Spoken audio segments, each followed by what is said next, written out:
Electric cars have been making waves in the automotive industry in recent years, and for good reason. They are environmentally friendly, cost-effective to operate, and have the potential to reduce our reliance on fossil fuels.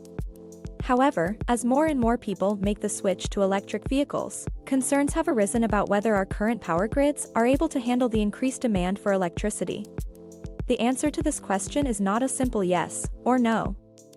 There are a variety of factors to consider, including the state of our current power grids, the rate of adoption of electric vehicles, and the potential for new technologies to help manage the increased demand for electricity. In this article, we will take a closer look at these factors to determine whether electric cars are feasible with our current power grids. One of the main concerns about the feasibility of electric cars is the ability of our current power grids to handle the increased demand for electricity. As mentioned earlier, electric cars require a significant amount of electricity to charge. For example, a Tesla Model S with a 60 kilowatt-hour battery requires about 20 kilowatt-hours of electricity to travel 100 miles. This means that if a large number of people started driving electric cars, the demand for electricity would increase significantly.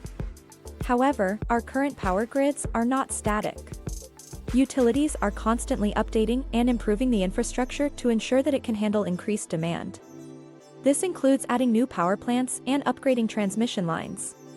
In addition, many utilities are investing in new technologies that can help to manage the increased demand for electricity. One of the solutions to managing the increased demand for electricity from electric cars is to incentivize off-peak charging. Most electric cars are charged at home overnight, which coincides with the time of day when there is less demand for electricity. This means that if more people charge their electric cars at night, it can help to balance the supply and demand of electricity. Some utilities are already offering incentives for off-peak charging. For example, in California, Pacific Gas and Electric offers a time-of-use rate plan, which incentivizes customers to charge their electric cars during off-peak hours by offering lower rates. Other utilities are exploring similar programs to encourage off-peak charging. Another solution to managing the increased demand for electricity is to build more charging infrastructure. Currently, the availability of charging stations can be a major barrier to the widespread adoption of electric cars. However, if more charging stations were built, it would make it easier for people to charge their cars, which could alleviate some of the strain on the grid.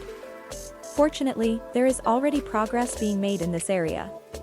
Many companies, including Tesla, are building their own charging networks, and there are also a number of public charging networks being developed. In addition, some utilities are exploring the idea of building charging stations themselves. Finally, there are new technologies being developed that could make electric cars more feasible with our current power grids. One of these technologies is vehicle-to-grid (V2G) technology. V2G technology allows electric cars to feed electricity back into the grid when they are not in use. This could help to balance the supply and demand of electricity and reduce strain on the grid. Another technology that could help is smart charging. Smart charging technology allows charging stations to communicate with the power grid and adjust the charging rate based on the demand for electricity. This means that if there is a sudden spike in demand for electricity, charging stations could automatically reduce the charging rate to help balance the supply and demand. While there are certainly challenges to making electric cars feasible with our current power grids, there are also potential solutions that could make it possible.